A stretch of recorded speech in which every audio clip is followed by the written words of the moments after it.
Bentrovati, buongiorno telespettatrici, telespettatori di Antenna 3, di nuovo in diretta anche per questo venerdì 26 aprile per aggiornarvi su tutti i fronti della cronaca, dell'attualità e della politica. Andremo sulle strade del Veneto, a Padova, a San Martino Buonalbergo.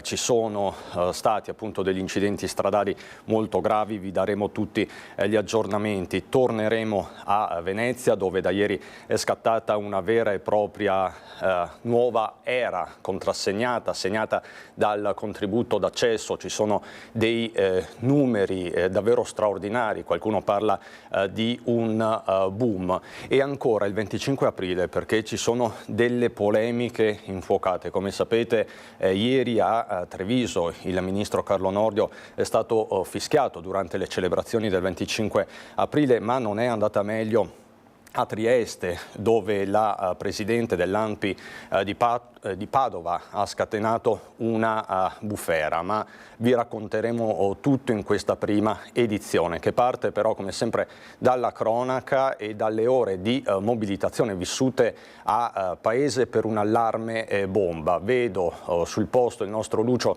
Zanato con Nicoletta Rizzetto. Cos'è successo, Lucio? Buongiorno. Buongiorno Cristian, buongiorno ai telespettatori di Antenna 3. Mi trovo all'interno del parco centrale di Paese, ovvero del parco di Via della Costituzione, e quello che vedete qui vicino a me è un tombino dove da ieri pomeriggio è stato sostanzialmente depositato un oggetto che sembrava essere un oggetto esplosivo, assomigliava molto a un'ogiva di una bomba o addirittura a una bomba a mano. Proprio per questo un cittadino l'ha notato, l'ha fatto subito notare alle forze dell'ordine, e quindi il sindaco Caio Uberti già ieri pomeriggio ha deciso di mettere in sicurezza tutta l'area, quindi ha coperto l'oggetto con questo tombino, successivamente ha coperto tutto con dei sacchi anti-esplosione, e tutto questo naturalmente transennando completamente l'area. Quest'area era chiusa. Noi siamo arrivati questa mattina intorno alle 9:30, perché verso le 10 arrivavano gli artificieri, e devo dire che le fettucce di carabinieri erano un po' dappertutto, e soprattutto c'era diversa apprensione da parte dei cittadini, perché essendo giornata, diciamo così, feriale ma in realtà festiva, perché molti stavano facendo il ponte, molti hanno pensato di venire a fare una passeggiata e anche di utilizzare questo bel parco che vedete sia per i bambini sia per i cani. Quindi è stato tutto un via vai di persone anche stupite nel vedere il parco chiuso a quell'ora, ma soprattutto transennato con le fettucce dei carabinieri. Verso le 10 e qualcosa sono arrivati gli artificieri dei carabinieri, che hanno provveduto, non so se potete vedere le immagini che abbiamo girato, hanno provveduto a scannerizzare con le ultime tecnologie l'oggetto. È stato messo proprio con un apparecchio davvero particolare. È stato interessante vedere l'opera degli artificieri dei carabinieri, che ha provveduto a verificare tramite proprio una scansione digitale se l'oggetto poteva avere qualche esplosivo, poteva avere del materiale esplosivo. Una volta che è stato stabilito che non c'era contrasto proprio con i termini esplosivi, gli artificieri hanno provveduto a verificare fisicamente l'oggetto, che non so se si vede dalle immagini, realmente sembrava una bomba a mano, comunque un'ogiva di una bomba. Quando tutto questo è passato, all'ultima analisi, insomma, l'oggetto era inerte, e quindi di conseguenza si può pensare sostanzialmente che sia o una dimenticanza di qualcuno di un oggetto molto simile proprio a un oggetto esplosivo, o più semplicemente, vista la forma, potrebbe essere un gioco per cani che è stato modificato e quindi reso molto più simile anche come colore, lasciato qui, a un oggetto ferroso. In ogni caso tutto questo, come si dice in gergo, tutto è bene quel che finisce bene, per cui verso le 11 il parco è stato nuovamente messo a disposizione dei cittadini. Presente a tutta l'operazione c'era il sindaco Caio Uberti. Sentiamo cosa ci ha detto nell'intervista e poi ritorno qui.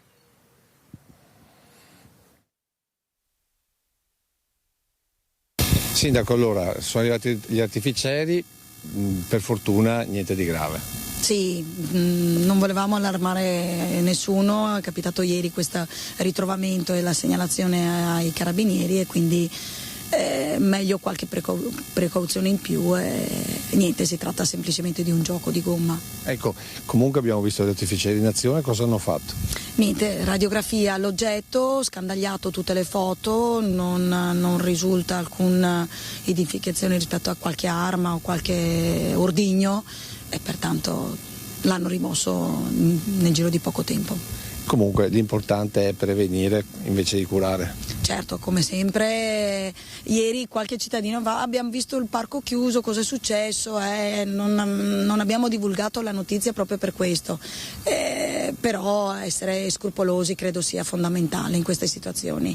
È andata bene, non c'è da preoccuparsi, ma meglio, ripeto, un controllo in più che uno in meno.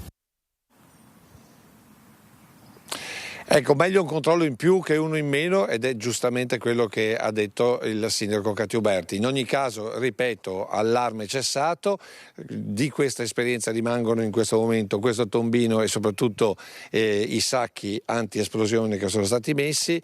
In ogni caso il sospetto poteva esserci, considerando proprio che ieri era il 25 aprile e quindi dietro tutto questo il ricordo di una guerra terminata, ma anche il ricordo di, come dire, una contrapposizione tra parti che anche siano passati 79 anni, ha continuato a fare la propria polemica all'interno delle celebrazioni, come sentiremo più tardi proprio con il ministro Nordio in Piazza dei Signori. Se non hai domande, Cristian, io ti restituisco la linea. Lucio, io ti ringrazio te e Nicoletta Rizzetto per questa cronaca da paese dove, lo avete capito, l'allarme è rientrato dopo ore di mobilitazione. Tra l'altro di 25 aprile torneremo a occuparci fra pochissimo, si sta collegando da Padova la collega Valentina Visentin con Cristian Roque Alende. La vedo già Valentina, perché c'è stato un vero e proprio caso, un caso politico che è partito ieri dalla città di Trieste, dove per le celebrazioni del 25 aprile si trovava anche la presidente dell'ANPI di Padova. Ma ci racconta tutto Valentina Visentin. Valentina, buongiorno.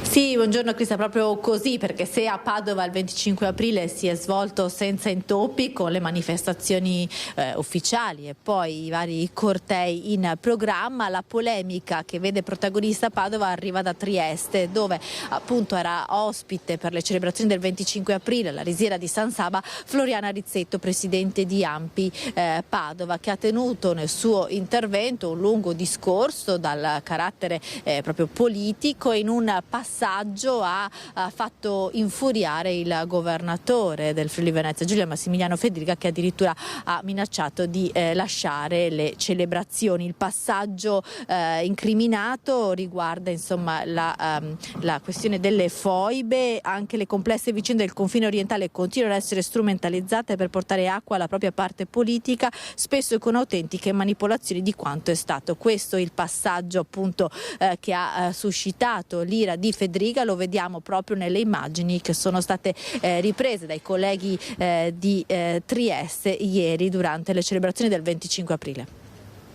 Ora si parla di una riforma come quella del premierato che, se approvata, stravolgerebbe completamente l'ordinamento politico del nostro Paese, che passerebbe da un regime parlamentare a uno presidenziale. Evidentemente il mito dell'uomo solo al comando non è morto, come molti di noi pensavano e speravano. Anche l'autonomia differenziata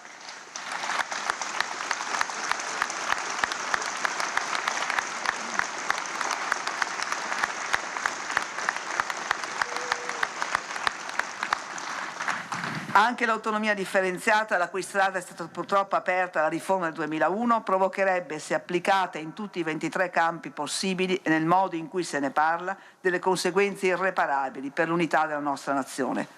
Anche le complesse vicende del confine orientale, a cui prima si accennava, continuano a essere strumentalizzate per portare acqua alla propria parte politica, spesso con autentiche manipolazioni di quanto è stato. Quando ci renderemo conto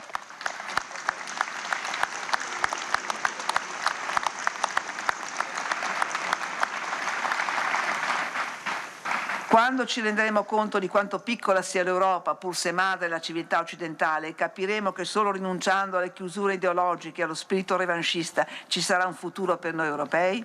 Oggi poi che l'emigrazione da altri continenti sta aumentando, non capiamo neppure che nell'autunno demografico che soprattutto l'Italia sta vivendo, mentre per esempio la Francia ha livelli di natalità ben più alti, l'integrazione è necessaria. Anche questo è detto nella nostra Costituzione, ovviamente nelle forme che risentono dell'epoca in cui è stata scritta.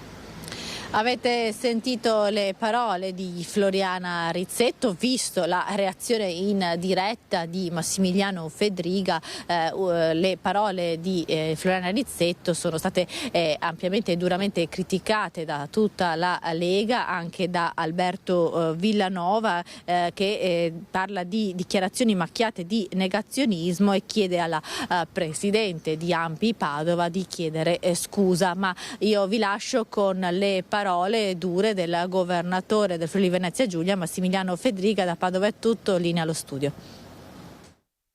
Se pensa alla rappresentante dell'AIPE di venire da Padova e umiliare la gente di questa terra, le comunità che qui hanno sofferto, e voler denigrare il sangue dei martiri di questa terra, ha sbagliato di grosso. E questa è la dura replica del presidente del Friuli Venezia Giulia, Massimiliano Fedriga, alle parole pronunciate da Floriana Rizzetto, rappresentante dell'ANPI di Padova, nel corso della cerimonia del 25 aprile alla Risiera di San Sabba a Trieste, l'unico campo di sterminio nazista presente in Italia. Il governatore, inquadrato sullo sfondo mentre la Rizzetto parlava al microfono, dava già segnali di inquietudine, mentre la rappresentante dell'Associazione dei Partigiani trasformava il suo intervento da celebrativo a politico, stigmatizzando l'autonomia differenziata e la riforma del premierato in corso. Il mito dell'uomo solo al comando non è morto, come molti noi pensavano e speravano.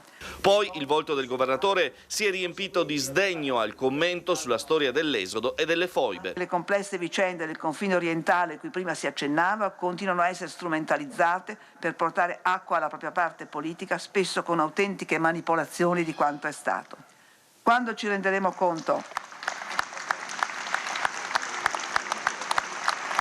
È una vergogna, il labiale del Presidente, trattenuto prima dal sindaco di Trieste di Piazza e poi dal prefetto Signoriello, dal lasciare il luogo della cerimonia.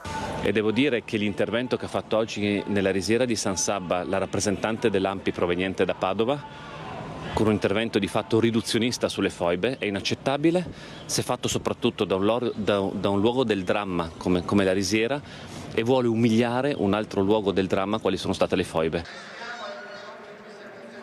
Non c'è 25 aprile senza polemiche, verrebbe da dire, quest'anno più che mai. Tra l'altro ritorneremo anche sul 25 aprile vissuto ieri a Treviso, con quei fischi anche particolarmente potenti indirizzati al Ministro alla Giustizia Carlo Nordio. Il tema è sempre quello dell'antifascismo, ma c'è la cronaca che incombe, c'è l'attualità, c'è la nostra Sharon Di Carlo che si trova a Tezze sul Brenta. Tezze sul Brenta, una località davvero senza pace a causa del maltempo. Cosa succede, Sharon? Buongiorno.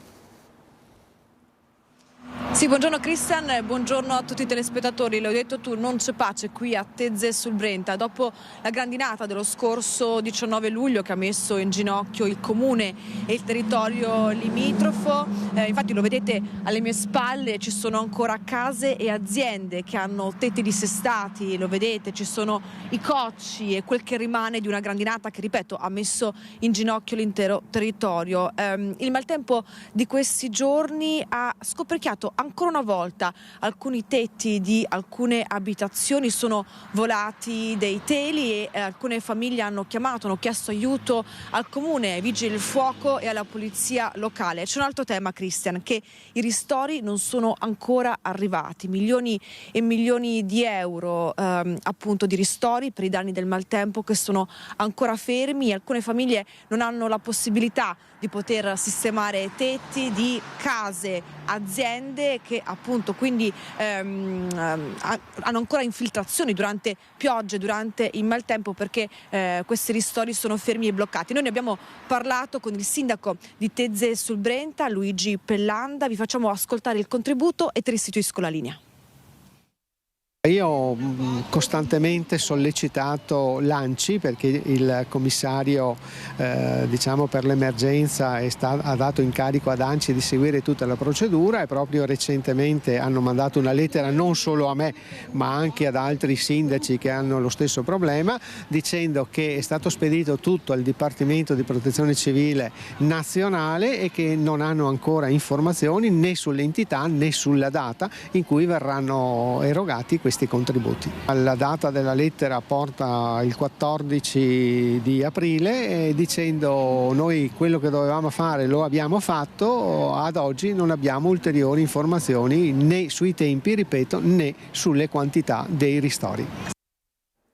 Insomma, è una situazione particolarmente critica quella di Tezze sul Brenta, e il maltempo di questi giorni, le temperature non aiutano queste famiglie ancora in difficoltà. Allora, abbiamo diversi collegamenti ancora aperti con il territorio da tutto il nord-est. Dobbiamo andare a Vicenza per parlare di sicurezza, ritornare a Venezia, dove ieri è scattata la nuova era segnata dal contributo d'accesso. Lì per noi ci sarà Anna Maria Parisi, ma prima la cronaca. Dicevamo, sono state ore difficili sulle strade del Veneto. Questa mattina c'è stato un grave incidente a Padova, un motociclista appena ventenne è in fin di vita.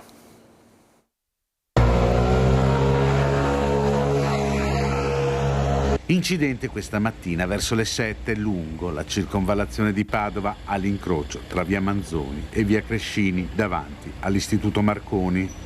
Uno scontro tra un autobus di linea e una moto 125. L'autobus stava svoltando a sinistra verso via Crescini, mentre la motocicletta, guidata da un ragazzo del 2003, proveniva da via Giordano Bruno. Subito sono stati allertati i soccorsi, che hanno portato in ospedale il ventenne in gravissime condizioni e in pericolo di vita. La strada è stata bloccata tra via Acquapendente e via Leopardi. Sul posto la polizia locale, che, oltre a deviare il traffico, ha svolto i rilievi per ricostruire l'esatta dinamica dell'incidente. Tra l'altro questa notizia è riportata anche nell'home page del Mattino di Padova, possiamo vederla, insomma c'è apprensione, preoccupazione per questo motociclista che è appunto finito contro l'autobus di linea. Ovviamente vi daremo tutti gli aggiornamenti anche nel corso di questa prima edizione.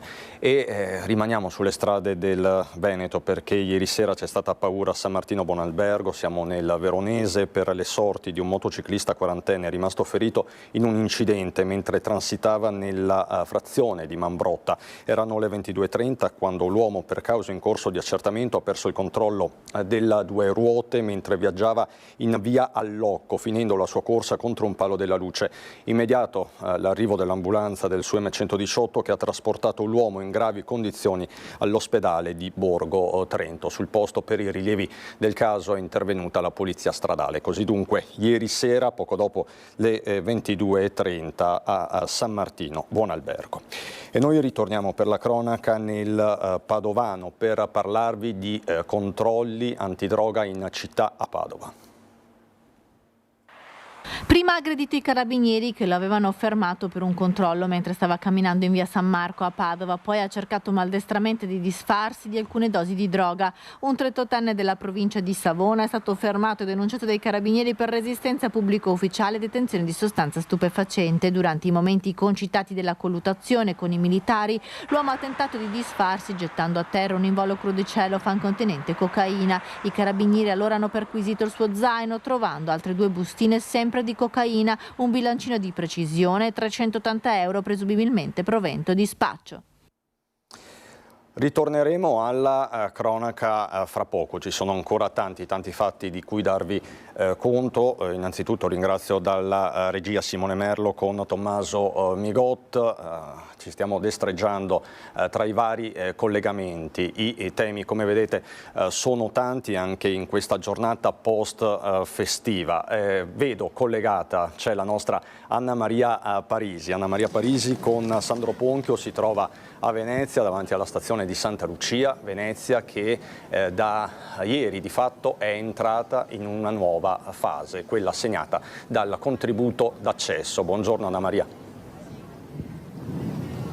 Buongiorno Christian, a te e a chi ci sta seguendo da casa. Seconda giornata di contributo d'accesso qui a Venezia con i 5 euro di ticket da pagare obbligatoriamente, dimostrandoli poi con il QR code di avvenuta pagamento ai controllori. Ed è qui che si innesca la polemica, ovvero intorno alla figura dei controllori. Lunedì prossimo infatti verrà presentata un'interrogazione comunale in città da parte del gruppo consiliare Tutta la città insieme con il leader del gruppo Giovanni Andrea Martini per capire se effettivamente gli accertatori in quanto tali, solo perché hanno fatto 2 giornate di formazione, possono essere definiti in quanto tali solo per aver fatto le 2 giornate di formazione, ovvero è lecita la multa elevata da questi controllori che sono dipendenti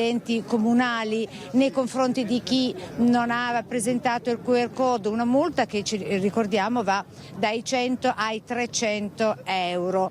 E poi c'è una doppia versione, una doppia veste di questa interrogazione comunale che verrà presentata lunedì prossimo, ovvero un pool di avvocati atti a valutare, nel caso in cui questo contributo d'accesso venisse dichiarato illegittimo, atti a valutare se e come dovrebbero essere risarcite le persone che sono state multate. Ricordiamo che i controllori del contributo d'accesso, li vediamo con le immagini di Sandro Ponchio, sono tutti intorno a noi con la pettorina gialla e con la scritta dietro controllore contributo d'accesso.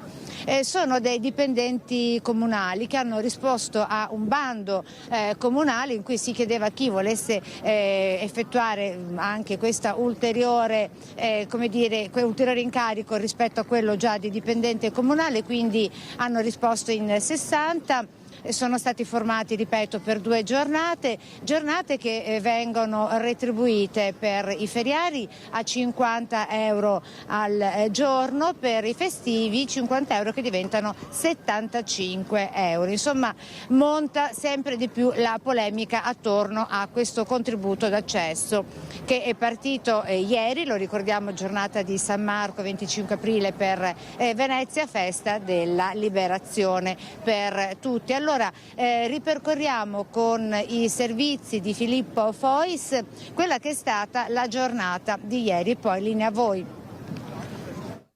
Sull'orologio della stazione ferroviaria Santa Lucia scoccano le 8:30. Da questo momento entra in vigore il contributo d'accesso a Venezia. Chi arriva in città dovrà registrarsi a pagamento o meno a seconda delle varie esenzioni. Gli assessori Zuina e Venturini sono presenti assieme alla stampa di mezzo mondo per un provvedimento totalmente inedito, perlomeno in Europa. Abbiamo iniziato a disporre le persone, abbiamo iniziato a disporre gli informatori.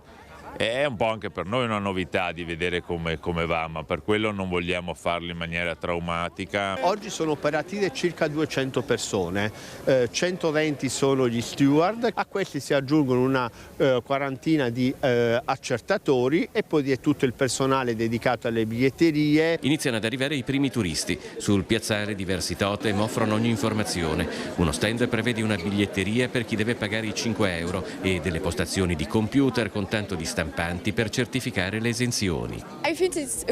Per questa turista francese è una buona idea limitare gli accessi per preservare Venezia. A questi belgi dobbiamo dire noi che oggi è il primo giorno di contributo d'accesso. Pensavano fosse una cosa in vigore da tempo. Adesso c'è il contributo d'accesso oppure... Penso di sì, ma non lo so se sia a posto oppure no, perché c'era dei dati che non li ricevevano. Insomma, è una spesa in più che dobbiamo caricarci in un periodo pure abbastanza impegnativo, però lo facciamo insomma per spirito di servizio. Dopo appena poche ore arrivano i primi dati che certificano anche cosa accada a Venezia in giornate come questa. Noi abbiamo 90.000 registrazioni, in questi 90.000 ci sono 15.000 persone paganti, che sono quelle che hanno appunto pagato il contributo. Abbiamo molti turisti che sono residenti in hotel della città e che quindi si sono applicati per fare l'esenzione. Abbiamo i cittadini del Veneto che in quanto veneti appunto sono esenti dal pagamento ma devono comunque scaricarsi il QR code, e abbiamo molti lavoratori. Ecco, i dati della giornata di ieri parlano di 113.000 registrazioni, quindi accessi per la richiesta del QR code, di cui 11.700 quelli paganti. E adesso nel prossimo servizio le tensioni registrate ieri, con anche una carica della polizia rispetto ai manifestanti contro il QR code del contributo d'accesso. Sono residenti in Comune di Venezia e hanno sfilato in centinaia attraversando Piazzale Roma fino a Campo Santa Margherita per dire che il contributo d'accesso non cambierà di una virgola il turismo di massa che attraversa la loro città. Una città ridotta al minimo storico di abitanti, in cui già solo i posti letto di alberghi e affittanze turistiche superano quota 80.000. Il sindaco nello stesso momento vuole riportare le grandi navi in laguna, riportare 1,5 milioni di turisti l'anno. Stanno aprendo un hub a San Giuliano, vogliono scavare il Montilon per portare direttamente i turisti dall'aeroporto a Castello. Cioè, come possono pensare di raccontarci che vogliono gestire e diminuire il turismo quando invece stanno facendo esattamente il contrario? Lontano da risolvere i problemi di overtourism, il contributo d'accesso sancisce invece ufficialmente, secondo i manifestanti, proprio la fine di Venezia come città, degradandola allo stato di parco a tema. Vuol dire proprio una mutazione genetica di Venezia, definitivamente diventata un museo, un posto dove si paga il biglietto per entrare. Questa città è una città che vive e deve vivere grazie anche a provvedimenti che sono lontanissimi da questo. Dare più servizi ai residenti è una delle soluzioni. Limitare l'affittanza turistica, limitare non significa proibire, ma limitarla è un altro tema. La manifestazione dovrebbe svolgersi a Santa Chiara, una fondamenta nascosta sotto il People Mover e dietro il garage comunale, che si riempie praticamente subito. Il corteo di residenti si muove, trovandosi di fronte ad uno sbarramento delle forze dell'ordine davanti al ponte di Papadopoli. È il momento di maggiore tensione, poi il corteo, composto da persone di ogni età, compresi diversi anziani, viene lasciato passare. A Campo Santa Margherita si disperderà tra i tanti turisti. Secondo le ultime stime, per ogni residente ce ne sono 21. È da ormai più di 2 anni che il sindaco potrebbe mettere una regolamentazione alle affittanze turistiche e non lo sta facendo. Ci sono più di 2.000 case pubbliche vuote e chiuse. Bisogna tornare a investire sulla casa, bisogna tornare a mettere i cittadini e le cittadine al centro della politica.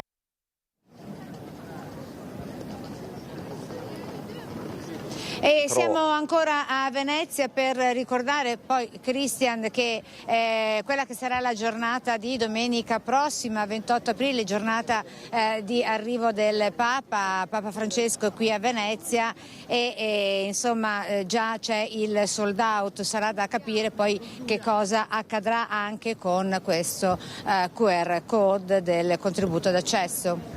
Assolutamente Anna Maria, tra l'altro sarà una giornata, e ti ringrazio, grazie Anna Maria e Sandro Ponchio, una giornata che noi seguiremo in diretta a partire dalle 7 del mattino, tutte le tappe del Pontefice a Venezia, quindi il carcere della Giudecca, la Basilica della Salute, poi il gran finale in piazza San Marco. Sarà una mattinata densa di emozioni, una giornata storica per Venezia, per chi crede e per chi non crede, e soprattutto una giornata che arriva appunto a pochi giorni da questo avvio ufficiale del contributo d'accesso. Quindi grazie ancora ad Anna Maria Parisi con Sandro Ponchio per questa corrispondenza. Noi ritorniamo alla cronaca e parliamo di cibo, parliamo di un'operazione delle Fiamme Gialle vicentine nei confronti di alcuni negozi di alimentari. È stato trovato davvero di tutto. Pasta fresca e latticini esposti nei banchi frigo ma scaduti, prodotti in pessimo stato di conservazione, addirittura con muffe ben evidenti. E poi cosmetici potenzialmente cancerogeni e materiale non adatto alla vendita. Questo ha scoperto la Finanza in una serie di controlli nei punti vendita del Bassanese e della provincia di Vicenza di una nota catena di supermercati. Le Fiamme Gialle Beriche hanno sequestrato oltre 1.800 articoli risultati non conformi alla normativa che tutela la sicurezza dei prodotti destinati ai consumatori. Nel dettaglio, l'operazione delle Fiamme Gialle ha consentito di accertare la presenza di 58 prodotti alimentari scaduti, soprattutto pasta fresca e derivati del latte, e 3 prodotti in vendita in pessimo stato di conservazione, con la presenza di muffe.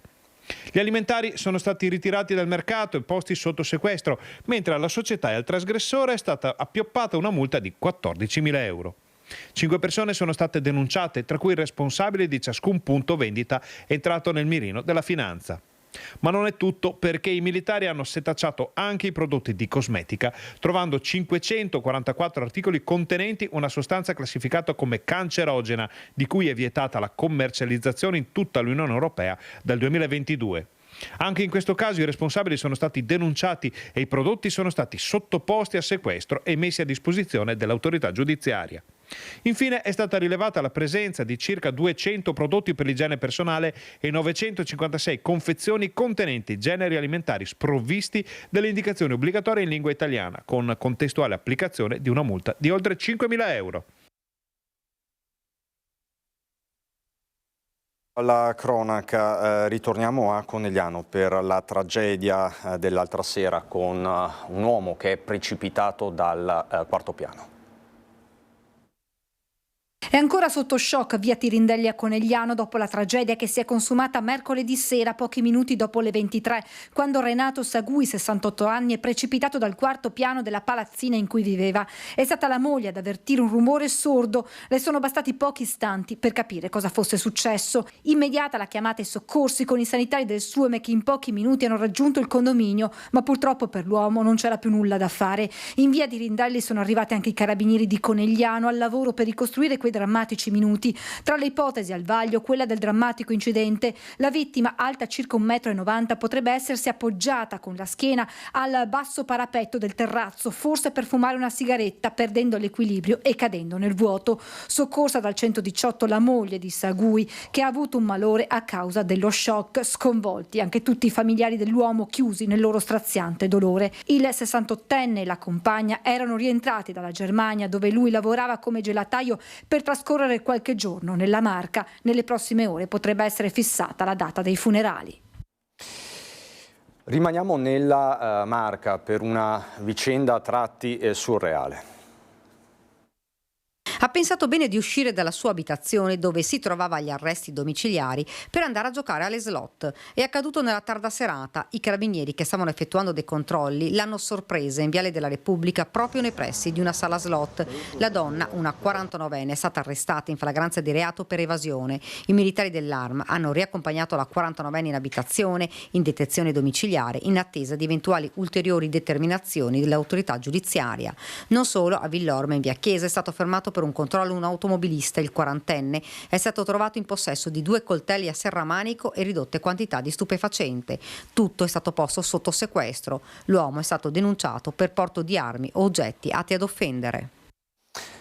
Oggi pomeriggio, tra l'altro, sarà una giornata di lutto per la comunità di Dosson di Casiera, che si prepara a dire addio al piccolo Matteo Vidali, il bimbo di 20 mesi. Lo sapete, lo ricorderete, che una decina di giorni fa è stato travolto dall'auto in retromarcia del papà proprio nella loro abitazione di Dosson di Casiera. Quindi i funerali oggi pomeriggio alle 15 nella chiesa parrocchiale di Dosson. Una vicenda che ha scosso un'intera comunità. Ci sono anche dei risvolti chiaramente giudiziari sul corpicino del bimbo. Nei giorni scorsi è stata effettuata l'autopsia. Il papà si trova indagato per omicidio appunto colposo, però chiaramente questo è il giorno dell'addio, il giorno dello strazio di una comunità e di diverse famiglie.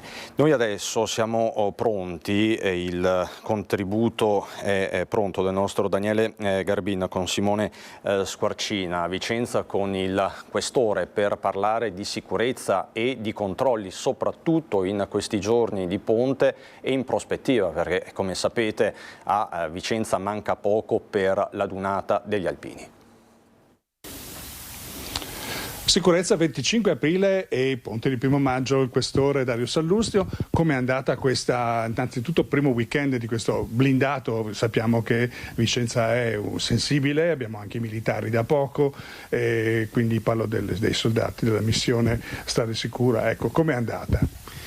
Insomma, per adesso procede tutto regolarmente. È chiaro che c'è una intensificazione dei servizi di controllo del territorio, ai quali contribuiscono sicuramente anche i militari dell'operazione Strade Sicure, che dal mese di aprile, come sapete, sta interessando anche la città di Vicenza. Le forze di polizia tutte chiaramente sono state sensibilizzate e anche a questo fine adesso ci sono stati dei comitati provinciali anche qui a Vicenza, sono state sensibilizzate a un'attenzione maggiore. Non c'è nessuna emergenza, però è chiaro che intanto l'intensificarsi dei movimenti sul territorio nazionale dovuti appunto alla presenza di questi due ponti del 25 aprile e del 1 maggio e poi comunque una situazione che anche a livello internazionale evidentemente richiede un'attenzione un po' più particolare, hanno indotto evidentemente anche la questura ad intensificare i servizi e questi proseguiranno anche per la prossima settimana, che è interessata sicuramente da grandi movimenti. Ecco, appunto ricordiamo che quest'ora è il primo anno e proprio da qui, e quindi come innanzitutto Vicenza, la sua esperienza, sappiamo appunto che c'è stato anche il ministro ancora qualche tempo fa che aveva chiesto, come in tutte le altre province d'Italia, comunque la necessità di mappare punti sensibili ai movimenti. Ecco, rispetto al 1 maggio che arriva adesso, magari qualche manifestazione che può destare preoccupazione, qualche bandiera, penso alla manifestazione pro-Palestina. No, io non ho preoccupazioni, credo che bisogna mantenere sempre alto il livello di attenzione, di monitoraggio dei territori, sia sul fronte della criminalità comune, della criminalità predatoria, che quella delle possibili tensioni di tipo, diciamo, politico. Credo che sia necessario appunto non perdere mai un livello di attenzione alto. Perfetto. Oggi tra l'altro parliamo di sicurezza macro ma anche micro, soprattutto perché oggi ricordiamo c'è una conferenza stampa in cui sensibilizzate con la questione delle truffe, le truffe agli anziani, che è un tasto importante e sensibile. Questo. Sì, è un tema estremamente delicato tra gli altri. Anche le truffe agli anziani fanno registrare negli ultimi tempi un incremento e questo è un reato che secondo me è estremamente odioso e al quale va prestata la giusta attenzione, perché si approfitta, si gioca su soggetti più fragili rispetto ad altri attraverso raggiri e escamotage di vario tipo per come dire, costringerli a versare soldi o altre cose. Quindi evidentemente è un'attenzione a cui la Polizia di Stato e il Dipartimento della Pubblica Sicurezza ha sempre prestato grande attenzione. Si unisce l'iniziativa anche di enti privati, come è il nostro caso oggi, e quindi questo sicuramente va salutato con molto favore. L'ultimo consiglio proprio spicciolo che si può dare in questo momento agli anziani proprio? Che in tutte le situazioni di sospetto, le telefonate di soggetti non conosciuti che magari si qualificano anche come persone appunto qualificate, quali possono essere il poliziotto, il carabiniere, l'avvocato, ecco, io dico sempre non fidatevi mai troppo, quindi chiamate il 113, il 112, i numeri di emergenza, chiedete chiarimenti. Sicuramente si evitano danni ben peggiori. Ecco, con questo allora la ringraziamo, a quest'ora e le auguriamo buon lavoro. Grazie anche a voi e a tutti i cittadini della provincia di Vicenza. Così dunque in questura a Vicenza. Questa sera torneremo nel corso dei nostri telegiornali su questo progetto specifico rivolto agli anziani. Il fenomeno è quello che vi raccontiamo troppo spesso, ahimè, delle truffe proprio ai danni delle persone più fragili. Ma ritorniamo al 25 aprile, ritorniamo a Treviso. Vi abbiamo raccontato la bufera nata dopo le parole di ieri della Presidente dell'ANPI di Padova a Trieste. Sta diventando un caso nazionale, ma hanno fatto rumore, scalpore anche i fischi indirizzati ieri al ministro Nordio, ministro che era presente alle celebrazioni in piazza a Treviso. Picchetto d'onore, presentato, onore ai caduti! Piazza Indipendenza accoglie le celebrazioni del 25 aprile di fronte alle più alte cariche istituzionali. Viene ricordato chi ha sacrificato la propria vita per ridare al Paese la libertà. Accanto al sindaco Mario Conte e al prefetto Angelo Sidoti, il ministro della Giustizia Carlo Nordio, bersaglio di alcuni fischi durante il suo discorso. A noi oggi viene chiesto molto spesso se siamo antifascisti. Direi che è una domanda retorica, perché avendo giurato fedeltà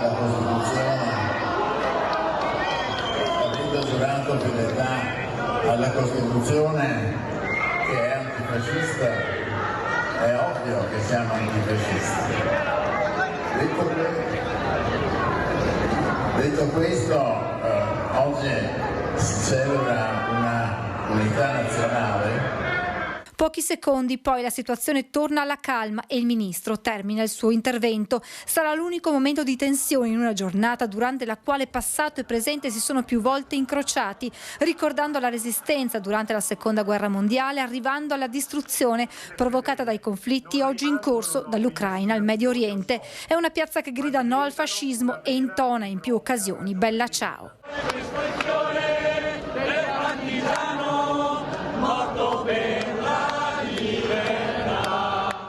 Ma è soprattutto una celebrazione che chiede che il 25 aprile non sia terreno di scontro politico. È il presidente di ANPI Treviso, Giuliano Varnier, nel suo intervento a ricordare quell'appello unitario sottoscritto da tutte le associazioni nazionali partigiane. Dove si dice per dichiarazioni, decisioni e comportamenti di alcuni rappresentanti delle istituzioni e della politica che in vari casi sono apparse divisive e del tutto inadeguate rispetto al ruolo esercitato.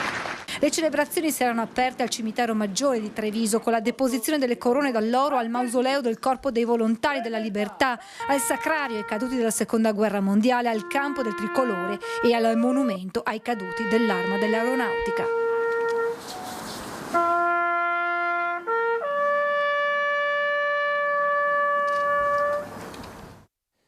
Un secco no al fascismo è arrivato dal sindaco di Treviso, Mario Conte.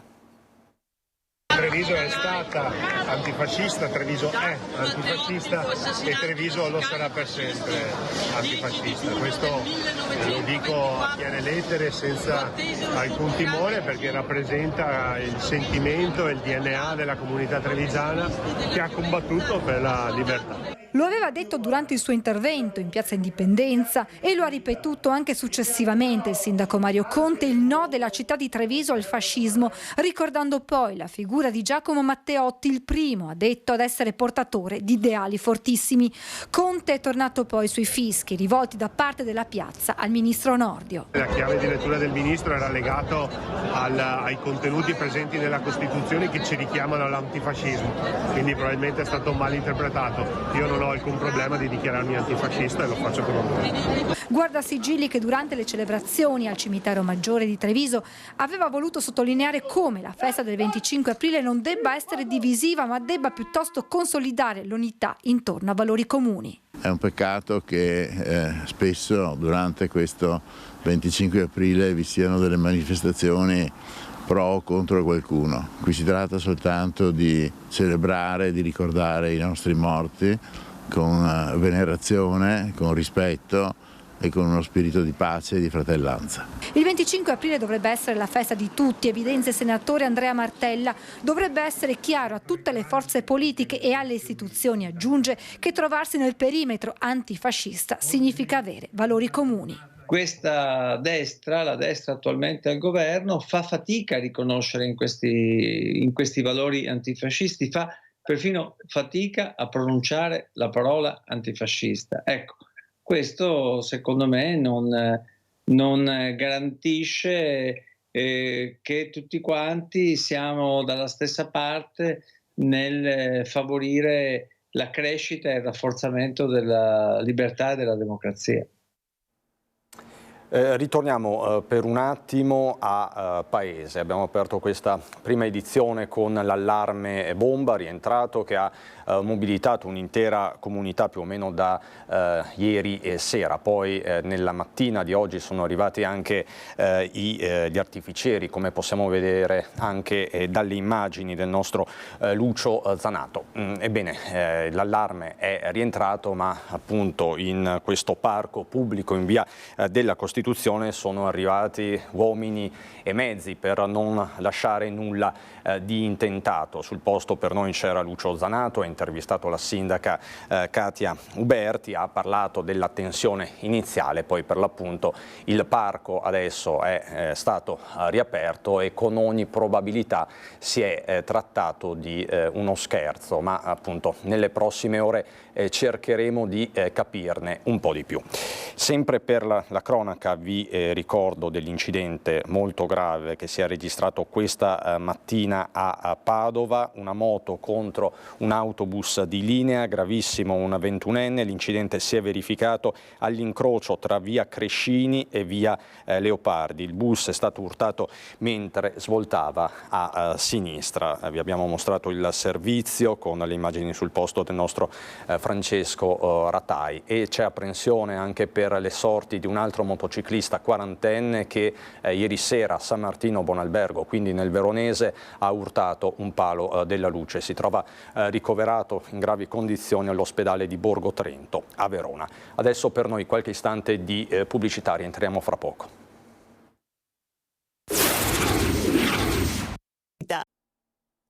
Di nuovo in diretta per proseguire il nostro racconto di questo venerdì a Nord-Est. Abbiamo iniziato da Paese con l'allarme bomba al parco pubblico, poi rientrato, siamo stati a Venezia per darvi conto di questa seconda giornata segnata dal contributo d'accesso che ieri ha fatto numeri da record, contributo d'accesso sul quale però potrebbe pendere un'azione legale. Anche di questo vi daremo tutti i dettagli nel corso delle nostre edizioni. E poi le polemiche immancabili, ma quest'anno forse più che mai relative al 25 aprile, i fischi a Nordio a Treviso e poi appunto la bufera sollevata dalla presidente dell'ANPI Padova, Floriana Rizzetto, ospite a Trieste, delle celebrazioni a Trieste, con le immagini che avete visto di Massimiliano Federiga intento ad andarsene. Insomma,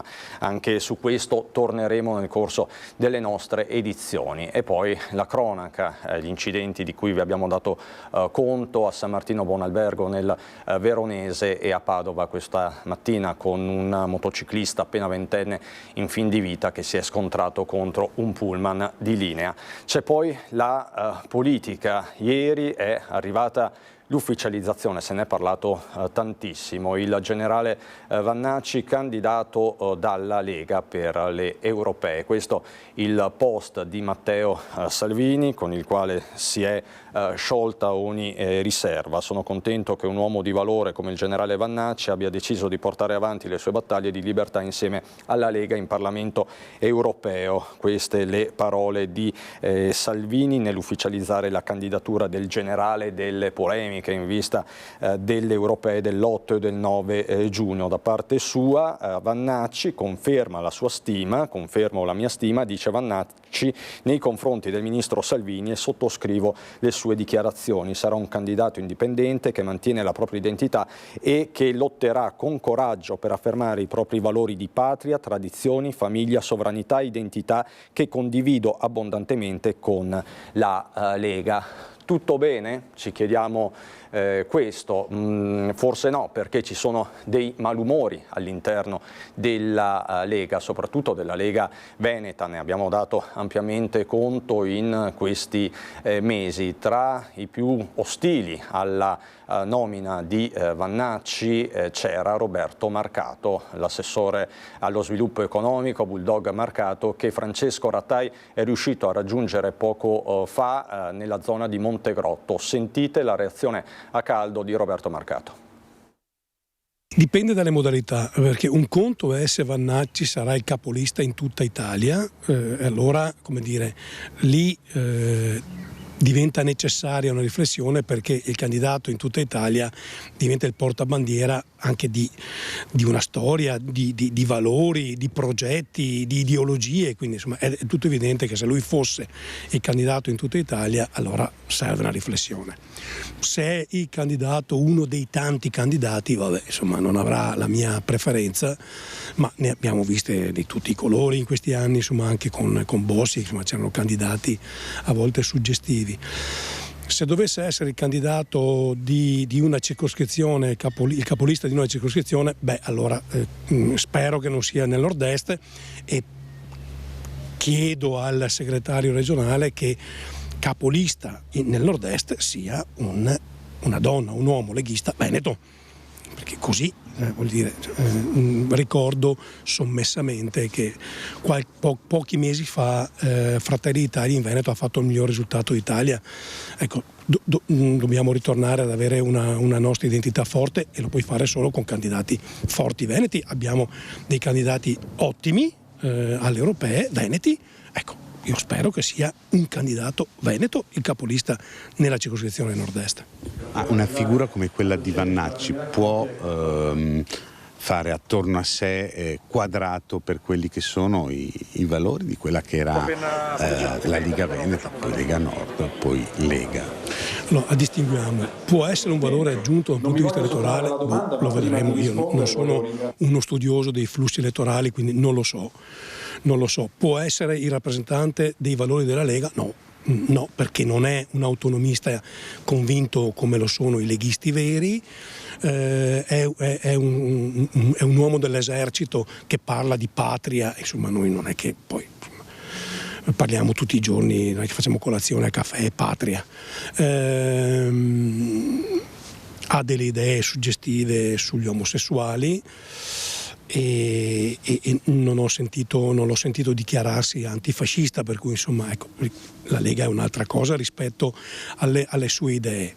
Dopodiché può essere un valore aggiunto in termini elettorali, può essere un valore aggiunto in termini di discussione, si vedrà.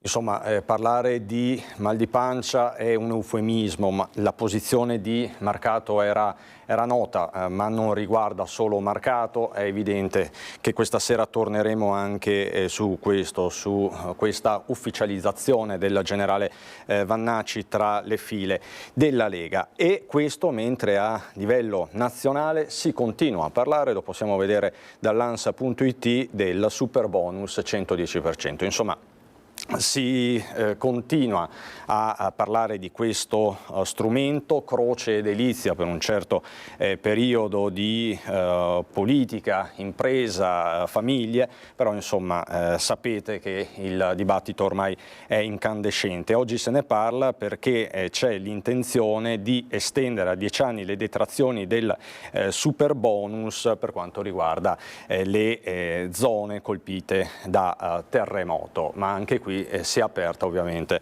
una polemica e si apre un dibattito. Di questo e di altro parleremo fra pochissimo, quindi di super bonus, di case green, altro tema caldissimo, e di riscaldamento. Parleremo fra pochissimo con Andrea Ferrazzi, che come sapete è il nostro ospite del venerdì alle 13, e con Regina De Albertis, che è presidente di Assimpredil Ance Milano, Lodi, Monza, Brianza, di fatto l'Ance territoriale più importante che c'è in Italia. A fra pochissimo.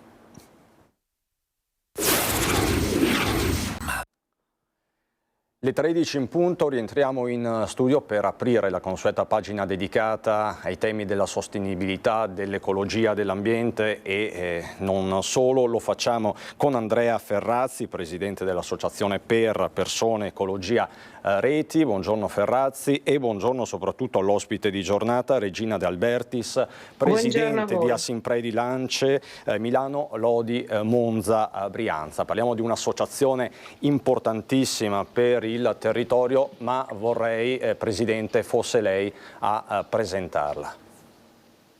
Allora, prima di tutto buongiorno a tutti e grazie per l'invito, sono molto contenta di essere oggi qua con voi.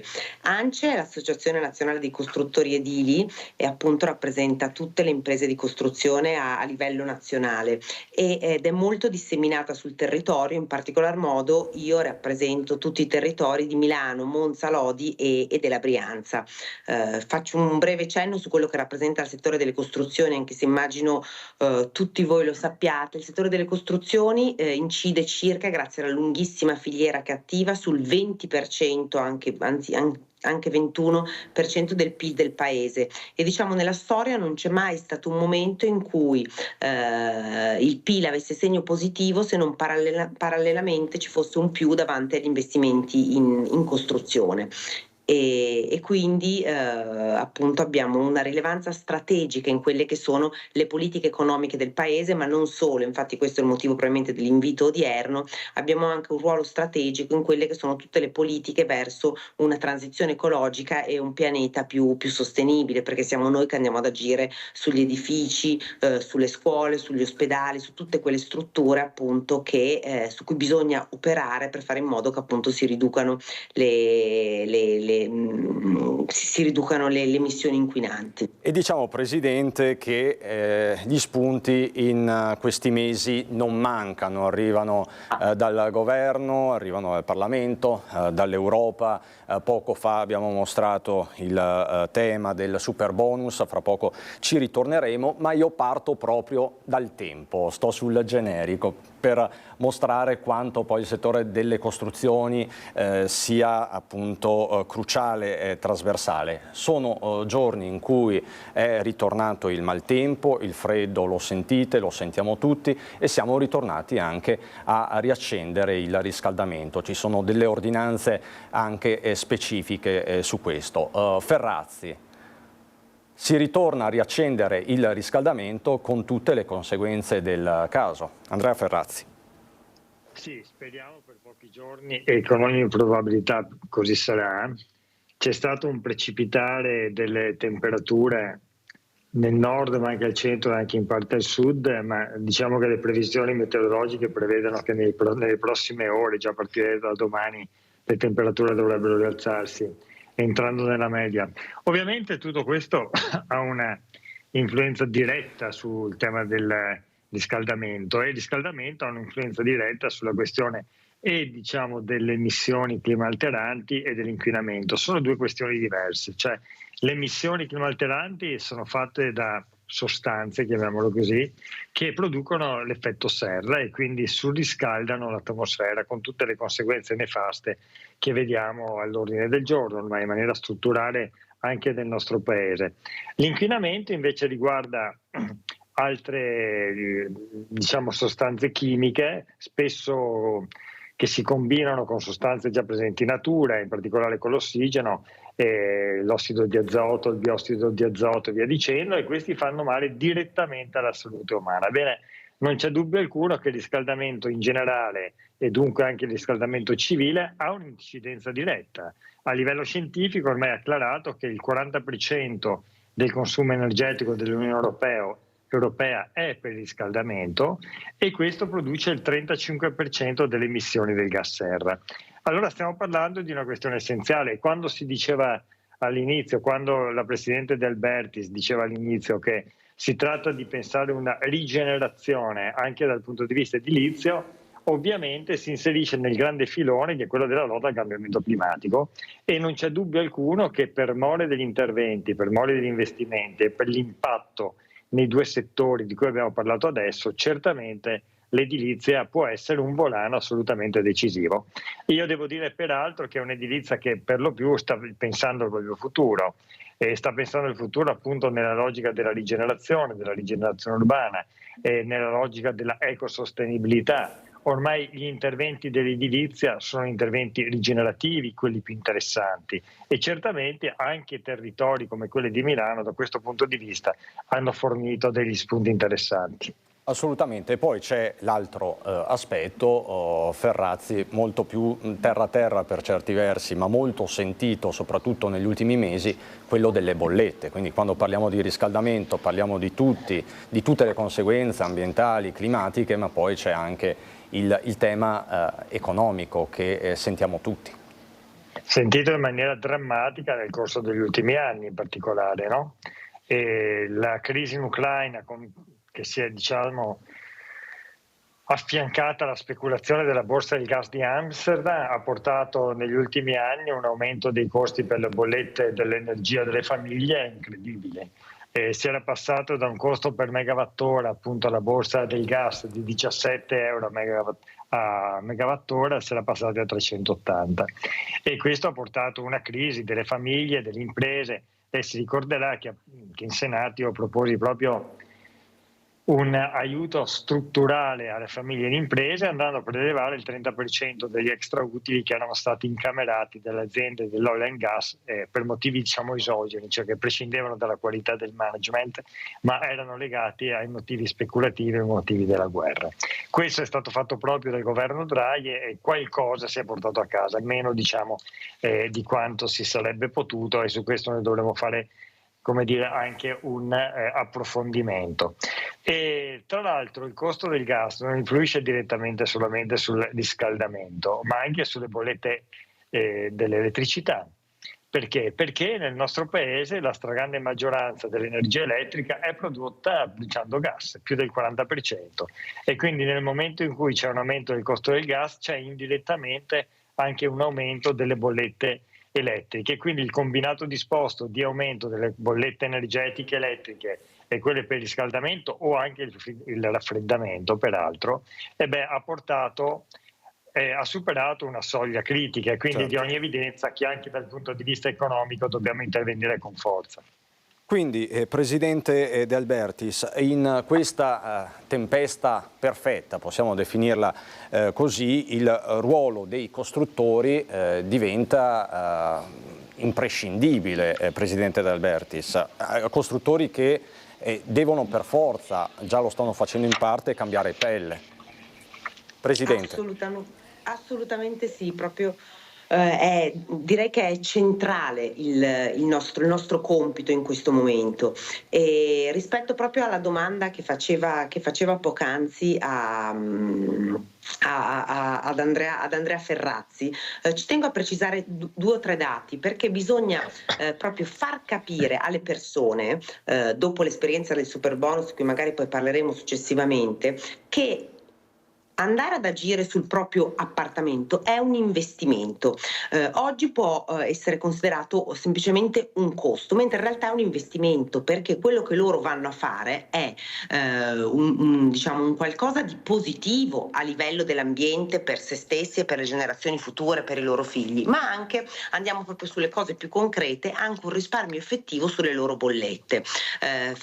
Dico qualche numero, perché proprio è importante tirar fuori i numeri concreti. Se noi andassimo appunto agire sul nostro appartamento, secondo quanto ci chiede la direttiva europea, quindi migliorando di 2 classi energetiche, andiamo ad agire sul patrimonio edilizio italiano non storico, quindi parliamo di 21 milioni circa di abitazioni, avremo circa un risparmio del 40% sulle bollette, cioè un risparmio di circa 1.067 euro l'anno rispetto al 2022 e di 716 euro l'anno rispetto ai costi del 2021, quindi parliamo di cifre importanti.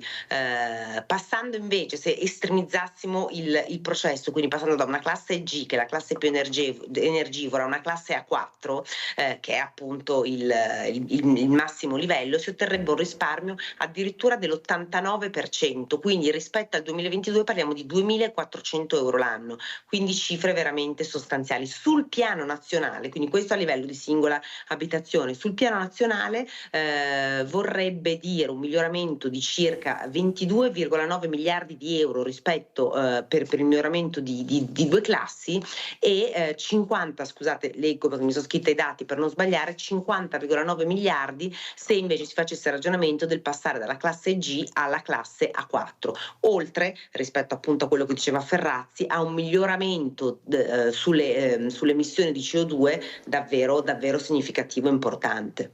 Quindi Presidente, lei chiaramente fa riferimento alla direttiva Case Green che 2 settimane fa più o meno ha avuto il via libera definitivo da parte dell'Ecofin, il Consiglio dei Ministri delle Finanze dell'Unione Europea. Sappiamo che Ungheria e Italia hanno votato contro, ma le chiedo a questo punto un suo giudizio, mi pare positivo su questa impostazione.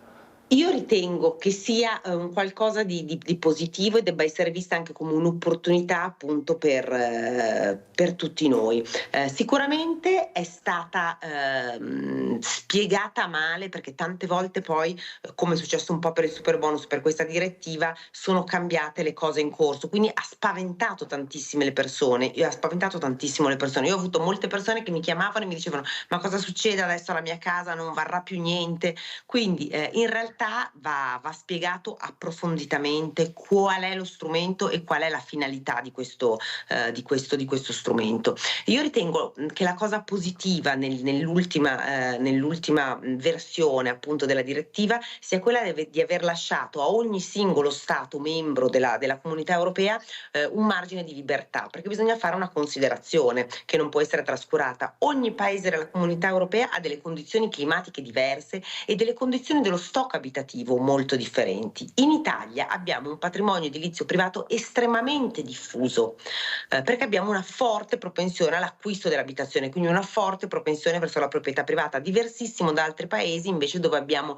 logiche dell'affitto molto più spinte, quindi abbiamo grandi proprietà di singoli soggetti, pubblici o privati che siano, con appunto poi locazione di tanti appartamenti, quindi è più facile in questi casi andare ad agire. Nel nostro paese invece, dove abbiamo una proprietà molto diffusa, bisogna fare in modo che le persone capiscano che andare a lavorare sulla propria unità abitativa è un investimento, un'opportunità in termini ambientali ed anche in termini economici. Quindi diciamo l'aver lasciato un margine di spazio a ogni singolo paese è importante. Quello su cui dobbiamo lavorare noi adesso è un cambiamento culturale verso questi temi, un cambiamento culturale da 3 punti di vista: verso il cittadino, per quello che dicevo prima, cioè il cittadino deve appunto capire che è un investimento agire sul proprio appartamento. Da un punto di vista delle imprese che devono strutturarsi, devono efficientare i loro processi e appunto le loro tecnologie costruttive per fare in modo di riuscire in modo sempre più efficiente a rispondere a questa domanda, e anche a livello della pubblica amministrazione, che deve capire che l'obiettivo di una vera e propria transizione ecologica non può essere qualcosa fatto totalmente a costo zero. Bisogna trovare degli strumenti, degli incentivi fiscali che siano però stabili e duraturi nel tempo. Questo però è un fattore assolutamente imprescindibile e bisogna evitare gli errori del Superbonus del passato, ma soprattutto l'errore più grande del Superbonus, che è stato uno strumento che poteva avere la sua utilità all'inizio, poi sicuramente è costato troppo e ha portato a quello che stiamo vivendo oggigiorno, è stato il continuo cambio di regole in corso e il non rispetto di un patto fatto tra Stato, cittadini e imprese, che di botto si sono trovati con regole diverse e non sapendo più qual era il modo di doversi comportare. Quindi questo ha creato grandissima complessità che tuttora sta creando. Andrea Ferrazzi, la Presidente De Albertis dice delle cose molto specifiche, ovvero la rivoluzione, chiamiamola così, delle case green è un'opportunità, perché appunto incentiva anche gli investimenti. Allo stesso tempo però servono degli strumenti finanziari di accompagnamento, chiamiamoli così, se ho ben capito Presidente De Albertis, per le famiglie. Strumenti finanziari che però non ricalchino il Superbonus, quindi dice De Albertis dobbiamo imparare anche dal passato recente. È un'impostazione che potrebbe far cambiare idea a tanti cittadini che ora sono preoccupati? Ferrazzi. Ma guardi, con ordine, distinguerei un attimo la questione del super bonus dalla questione delle case green, anche se sono naturalmente intimamente connesse. Il super bonus io credo che abbia avuto anche un errore concettuale all'inizio, cioè io ho sempre sostenuto anche nel dibattito parlamentare che non era semplicemente possibile pagare la ristrutturazione di case private, fondamentalmente ai più alti redditi, perché questo è successo per svariati motivi, attraverso la copertura totale dello Stato, anzi addirittura il 110%. Lei tenga in considerazione che già l'ecobonus,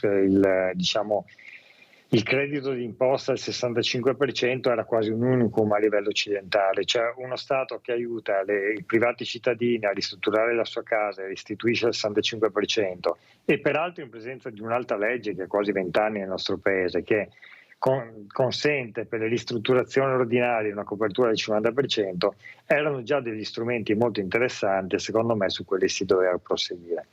Il super bonus, diceva bene il Presidente D'Alberdis, ha avuto un'instabilità e un'incertezza di fondo e quindi ha rotto il patto iniziale di certezza del rapporto tra lo Stato e i cittadini, e questo è stato un vulnus che non si è riusciti a recuperare, anzi nel corso del tempo, con le decine di modifiche che si sono succedute, hanno creato un'incertezza e hanno creato soprattutto che cosa? Il fatto che i cittadini più corazzati dal punto di vista economico-finanziario dei rapporti, per esempio, con i liberi professionisti, sono riusciti a venirne fuori.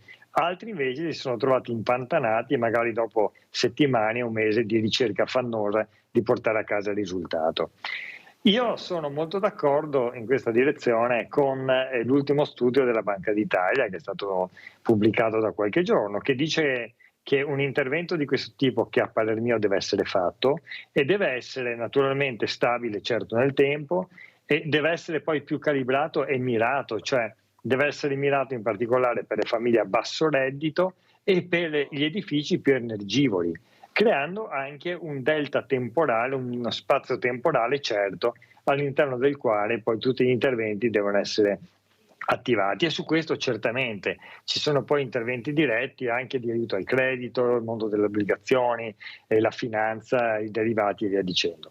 Dal punto di vista europeo, tra l'altro il super bonus ha creato, così come è stato fatto, cioè male, un buco di bilancio strutturale notevolissimo e anche un aumento dei prezzi, perché è di ogni evidenza che ora le materie, non solo le materie prime, ma anche i lavorati, i semilavorati, sono schizzati alle stelle ed è molto difficile tornare al punto di partenza.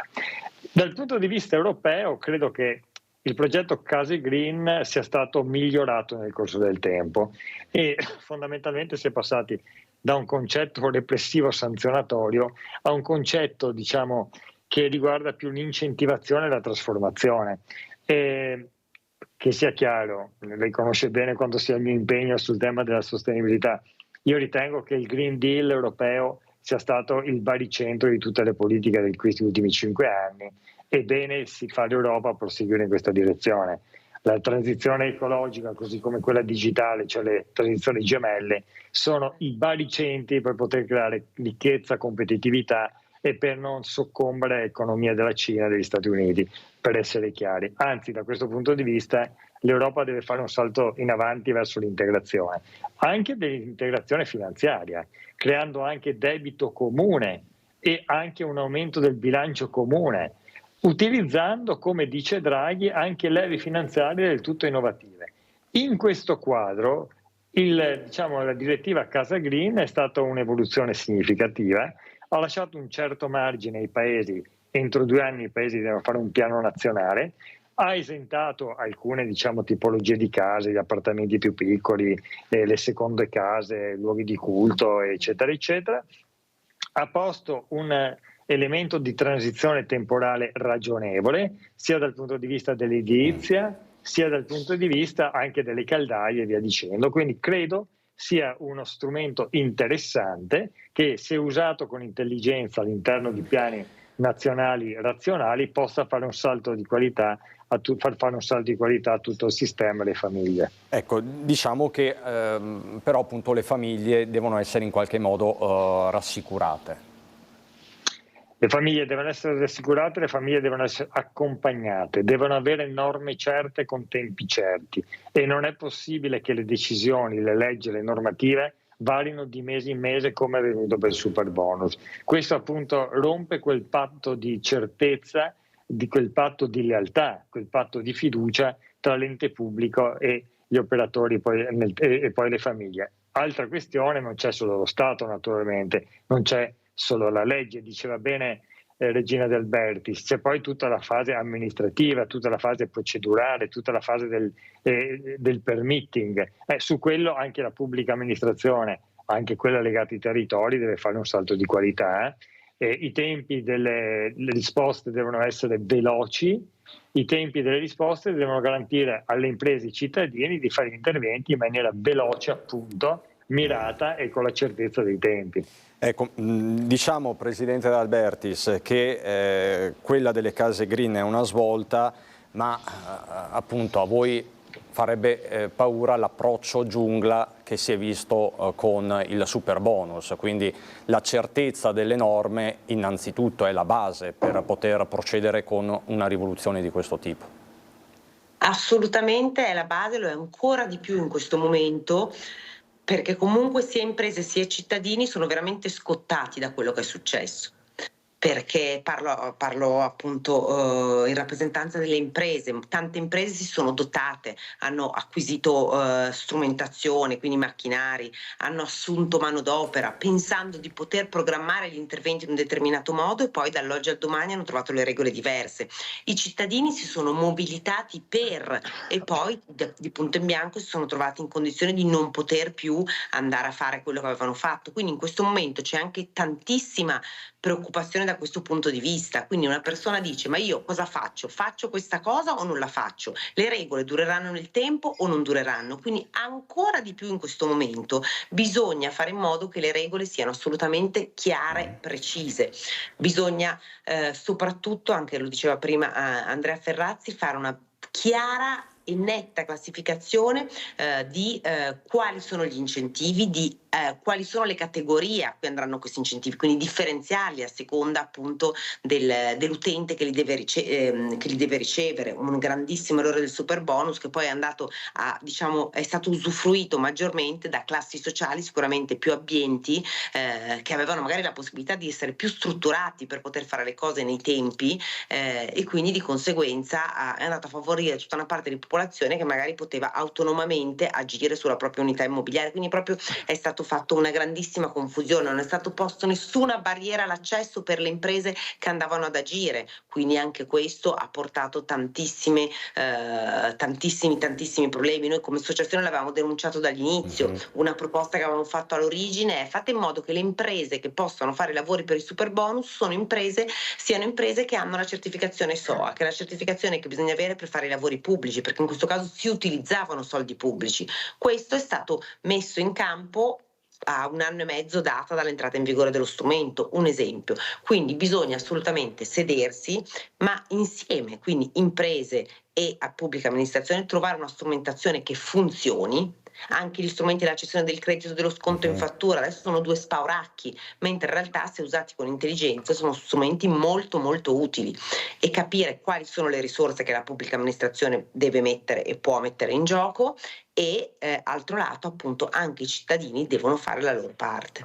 Tra l'altro appunto ci sono degli emendamenti in Commissione Finanze, lo possiamo vedere dall'Ansa.it, è un po' la notizia politica del giorno, mentre il Ministro Giorgetti nei giorni scorsi ha parlato di super bonus come di un mostro, sapete insomma che Giorgetti torna spesso su questo punto, in Commissione Finanze si vuole estendere a 10 oppure a 15 anni, dagli attuali 4, la ripartizione delle detrazioni del super bonus.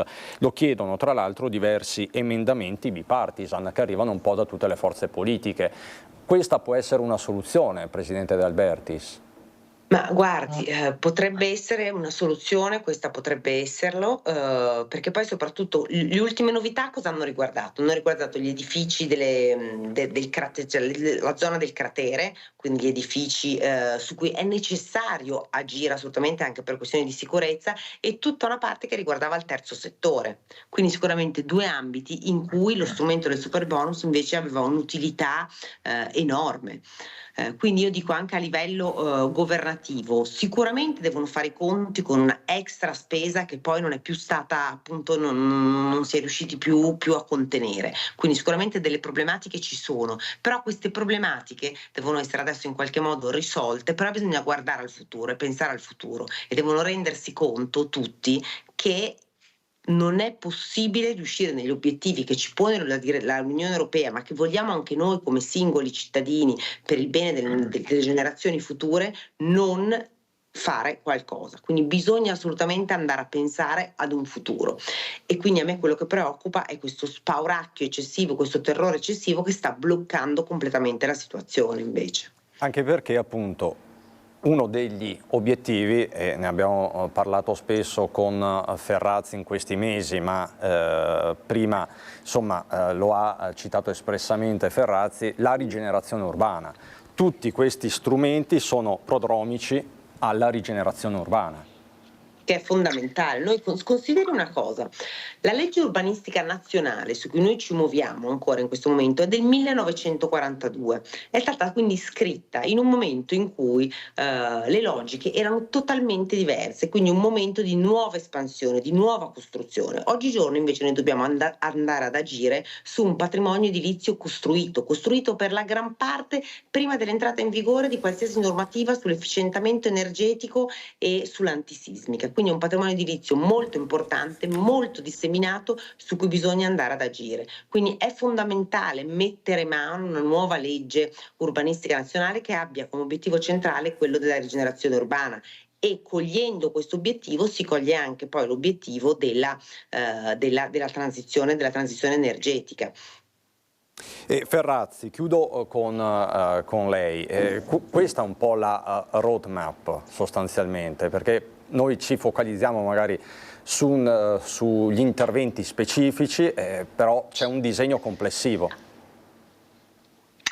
Sì, i lineamenti complessivi sono quelli di cui parlava adesso Regina D'Albertis, cioè bisogna ripensare due strumenti fondamentalmente, quello di una nuova legge urbanistica e quello anche di un nuovo decreto, diciamo, che faccia un po' ordine sull'edilizia, no? Perché lei tenga in considerazione che il decreto fondamentale che è ancora utilizzato da tutti gli assessori al patrimonio, all'edilizia, all'urbanistica dei comuni e ai tecnici è fondamentalmente il decreto interministeriale 1444 del 68. Quindi il nostro paese ha un'impostazione urbanistica fondata su una legge del 42 e un'edilizia del 68, quando appunto era un altro mondo. Ora non si tratta più di politiche espansive, ma dobbiamo parlare di politiche rigenerative. Siamo in presenza di quelli che gli anglosassoni chiamano splurro urbano, ormai abbiamo consumato totalmente il territorio e siamo nell'incapacità di ripensare il costruito. Abbiamo decine di edifici all'interno delle nostre città che sono usati, anzi che non sono più usati, ex caserme, ex ospedali, ex officine, e non riusciamo a rifunzionalizzarli, a ripensarli. E quindi cosa facciamo? Lasciamo dei buchi neri che diventano luogo di degrado all'interno delle nostre città e contemporaneamente consumiamo il territorio vergine, no? Quello che si chiama greenfield, abbandonando i brownfield. Ecco, queste sono alcune delle follie. Lei sa che nella scorsa legislatura eravamo a un passo a trasformare in legge, perché il disegno di legge a mia prima firma era già stato concordato col Ministero, era già trovato una copertura di 2 miliardi, poi la caduta del governo Draghi, e diciamolo pure, e l'opposizione fondamentalmente di due forze di maggioranza che corrispondevano più a interessi di una parte dell'edilizia che guarda la speculazione, cioè di ieri, e non di quella di cui stiamo parlando oggi con la Presidente De Albertis, hanno bloccato questo processo. E questo si collega alla terza legge necessaria, che è intimamente collegata a quella della transizione e soprattutto quella della rigenerazione urbana, cioè quella contro il consumo del suolo. Ma tu non fai consumo del suolo zero come vuole l'Europa entro il 2050 a chiacchiere. Devi sviluppare gli strumenti che consentono la convenienza economica all'impresa e alle famiglie per farlo attraverso la rigenerazione urbana. E quindi una revisione della legge del consumo del suolo è intimamente collegata a una legge della rigenerazione urbana. Senta Ferrazzi, di che cosa parleremo venerdì prossimo? Siamo addirittura d'arrivo. Prossimo venerdì continueremo il ragionamento che abbiamo iniziato la scorsa settimana sugli strumenti internazionali, se esistono o meno, per la gestione dei fenomeni complessi di natura planetaria come il cambiamento climatico. Abbiamo detto che il cambiamento climatico non può essere deciso e risolto dai singoli stati nazionali, c'è bisogno di decisione a livello collettivo. Ne discuteremo insieme a Marco Minniti, che è stato ministro degli interni del nostro paese, che ha seguito molte partite delicate e che attualmente si impegna moltissimo, lavora moltissimo a livello diplomatico. Grazie Andrea Ferrazzi, grazie Presidente Regina De Albertis, Presidente di Assimpredil, ANCE e Milano, Lodi, Monza e Brianza, grazie davvero, grazie Simone Merlo dalla regia con Tommaso Migot. Io vi lascio al documentario storico I Grandi che fecero la storia, subito dopo il film, un classico del western, Appuntamento per una vendetta, un film cult del 1969. È davvero tutto, vi lascio alle previsioni del tempo, buon proseguimento.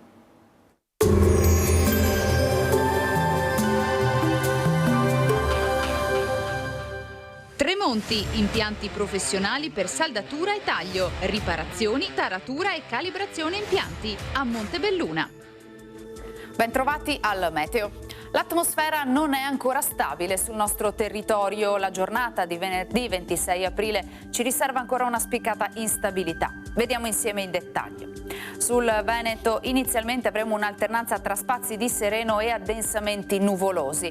Col passare delle ore sarà possibile qualche precipitazione, anche modesta, in esaurimento entro la notte. Temperature sostanzialmente stazionarie, minime tra 5 e 8 gradi, massime tra 13 e 15 all'incirca. Ci spostiamo ora sul Friuli Venezia Giulia. Anche qui il cielo risulterà nuvoloso ma con qualche schiarita, rovesci e temporali pomeridiani a carattere sparso. Temperature minime sui 5-8 gradi, massime intorno ai 13-14 gradi. Infine diamo uno sguardo alla situazione del Trentino Alto Adige, dove non mancheranno annuvolamenti intensi ma tratti soleggiati. Non sono escluse anche in questo caso delle deboli e locali precipitazioni. Temperature minime sui 5-7 gradi, massime intorno ai 14. Dal meteo è tutto, vi auguro un buon proseguimento in nostra compagnia.